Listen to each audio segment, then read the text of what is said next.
Afternoon everyone. Just in case I put this job in a video that I'm making, yeah, I wouldn't necessarily recommend doing tarmac like this with a turbo nozzle with your pressure washer, but there's been a ton of building work done around here, so it's literally covered in concrete everywhere. So using a fan nozzle or a flat surface cleaner, it's not going to get it up, but the turbo nozzle will. So that's why I'm using it for this job. But honestly, the tarmac is in great condition.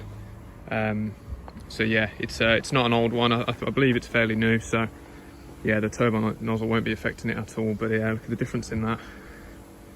Wow. Yeah, it's going to take me a bit longer than I thought this one will. All right, cheers. I'll crack on. I just thought I'd let you know. Yeah, flat surface cleaner for most of these jobs, if you can, or a fan nozzle.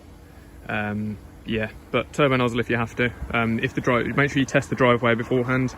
If the stone's flying out everywhere and chunks coming out, obviously stop using it. But with this one, it's perfect. So nice one. See you later.